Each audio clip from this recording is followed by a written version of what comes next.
Leonardo Brandão tinha tudo o que o dinheiro podia comprar, menos alguém com quem compartilhar.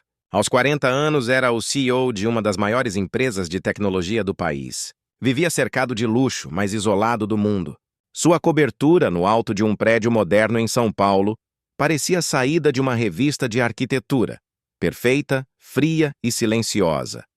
Enquanto muitos celebravam o Natal com risadas e abraços, Leonardo passava mais uma noite sozinho.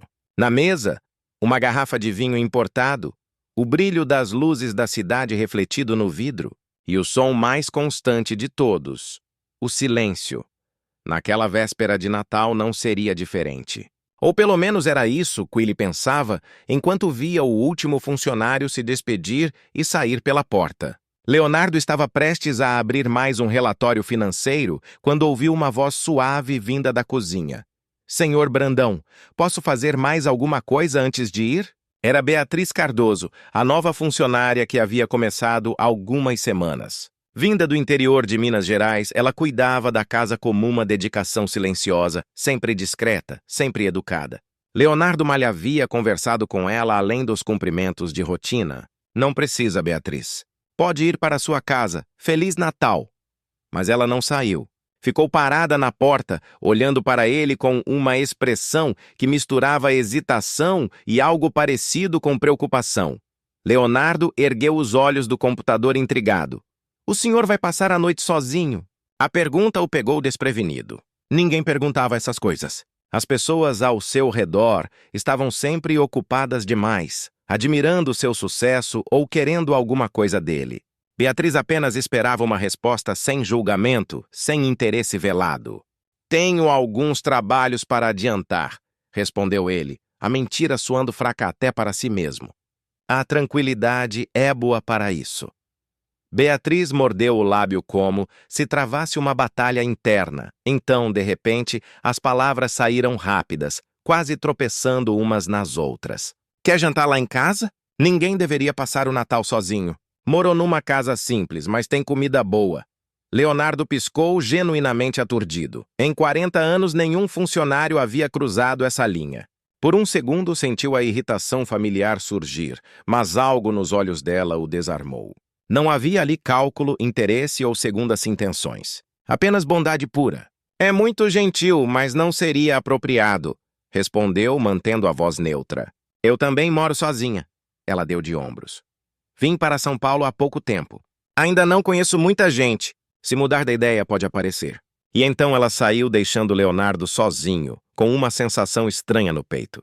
Olhou para a tela do computador, para a garrafa de vinho, para os ambientes impecáveis e vazios ao seu redor. Quantas ceias de Natal aconteceriam naquele momento pela cidade? Quantas famílias reunidas, risadas, abraços, e ele ali cercado de luxo e completamente sozinho. 20 minutos depois, num impulso que não conseguia explicar, Leonardo pegou as chaves do carro, não trocou de roupa, não avisou ninguém, apenas saiu. O endereço que Beatriz havia deixado anotado o levou a um bairro simples da Zona Sul, bem diferente dos lugares que frequentava. Quando encontrou a casa pequena com uma árvore de Natal modesta na janela, quase deu meia volta. O que estava fazendo ali? Mas tocou a campainha. Quando Beatriz abriu a porta e seu rosto se iluminou com surpresa e alegria, Leonardo soube que havia tomado a decisão certa. A casa era minúscula comparada à sua cobertura, mas tinha algo que a dele nunca tivera.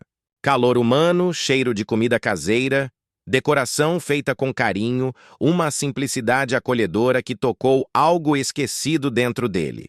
Durante o jantar, conversaram como Leonardo não conversava há anos. Beatriz contou sobre sua avó, que tinha uma pousada em Minas, sobre como perdeu os pais jovem, sobre a decisão de recomeçar em São Paulo depois que a avó faleceu. Falava com uma serenidade que impressionava, sem autopiedade, apenas aceitação. Leonardo, por sua vez, se viu compartilhando coisas que nunca dizia a ninguém. A solidão que construíra em volta de si mesmo, o medo constante de ser valorizado apenas pelo dinheiro, a sensação de vazio que nenhum sucesso profissional conseguia preencher. Beatriz apenas ouvia sem julgar, sem dar conselhos não solicitados, apenas presente, genuinamente interessada.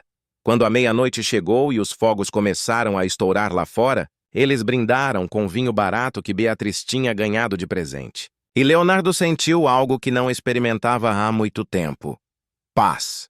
Nos dias seguintes, tudo mudou. Leonardo reduziu sua agenda de trabalho.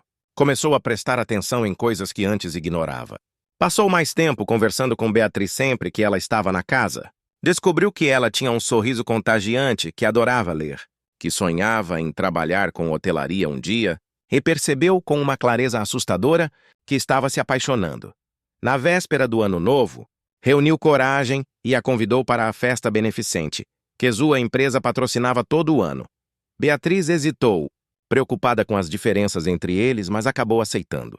Quando ela apareceu com um vestido simples, mas elegante, que havia comprado com o próprio salário, Leonardo teve certeza absoluta de seus sentimentos. A festa foi reveladora. Algumas pessoas olharam com curiosidade, outras com desaprovação mal disfarçada, mas Beatriz manteve a cabeça erguida, sendo exatamente quem era: autêntica, educada, sem tentar impressionar ninguém. E foi justamente isso que conquistou até os mais céticos. Quando a contagem regressiva começou, Leonardo a levou para um canto mais tranquilo e segurou suas mãos. Há algo que preciso dizer antes que o ano termine. Começou ao coração acelerado. Toda a minha vida construí muros ao meu redor. Tornei-me tão bom nisso que nem percebi quando os muros viraram prisão. Então você apareceu com seu convite simples para jantar e mudou tudo. Beatriz o olhava com os olhos brilhando, esperando. Você me fez questionar cada certeza que eu tinha. Me mostrou que eu estava trocando vida por trabalho, conexões reais por números em uma conta bancária, e agora ele respirou fundo. Agora acho que estou me apaixonando por você. Feliz Ano Novo! Gritaram todos ao redor quando o relógio marcou meia-noite e Leonardo a beijou, sentindo como se finalmente estivesse acordando de um sono muito longo. Os meses seguintes não foram fáceis. Beatriz deixou-o e empregou na casa dele, querendo que o relacionamento fosse construído em bases sólidas. Algumas pessoas comentaram, especularam, julgaram, mas nada disso importava quando estavam juntos. Leonardo apresentou Beatriz ao seu sócio e aos poucos amigos verdadeiros que tinha e todos a adoraram. Ela conseguiu um emprego em um hotel, começou a fazer cursos na área, mostrou que tinha talento e determinação próprios. Um ano depois, Leonardo vendeu a cobertura. Comprou uma casa menor, mais aconchegante, num bairro tranquilo. Uma casa que Beatriz ajudou a decorar, com fotos nas paredes, plantas na varanda, espaço para receber amigos. Uma casa que finalmente parecia um lar. Certa noite, jantando na cozinha dessa nova casa, Beatriz preparando a receita de bacalhau da avó enquanto Leonardo lavava a louça, ele parou e a abraçou por trás. Obrigado, sussurrou. Por quê? Ela perguntou virando-se nos braços dele. Por me ver quando eu estava invisível até para mim mesmo. Por me ensinar que ter menos coisas pode significar ter muito mais vida. Beatriz sorriu, tocando o rosto dele com carinho. Você só precisava de alguém que te lembrasse disso. A gente às vezes esquece o que realmente importa. E era essa a verdade que Leonardo finalmente entendera. Durante anos acumulara conquistas profissionais, bens materiais, números impressionantes apareciam em seus extratos bancários, mas bastou um convite simples e a generosidade de uma mulher que nada tinha a ganhar para que Leonardo descobrisse o verdadeiro significado de ser rico. Riqueza não está nas coisas que possuímos, mas nas pessoas com quem escolhemos dividir a vida. O sucesso sem alguém para compartilhar é apenas uma estatística fria. A verdadeira abundância se revela nos sorrisos trocados, nas conversas sinceras, nos momentos simples que ganham sentido quando vividos ao lado de quem amamos. Leonardo aprendeu, da forma mais inesperada, que às vezes é preciso derrubar muros, perder o controle e se permitir ser vulnerável para finalmente encontrar o que sempre esteve faltando. Um jantar simples, oferecido sem esperar nada em troca, vale mais do que todos os banquetes sofisticados do mundo. No fim, somos lembrados não pelo que acumulamos, mas por como amamos e por quem deixamos entrar em nossas vidas. Se essa história tocou seu coração, deixe seu like, se inscreva no canal e compartilhe com alguém que precisa ser lembrado. Os melhores presentes da vida não vêm embrulhados, mas disfarçados de gestos simples de bondade.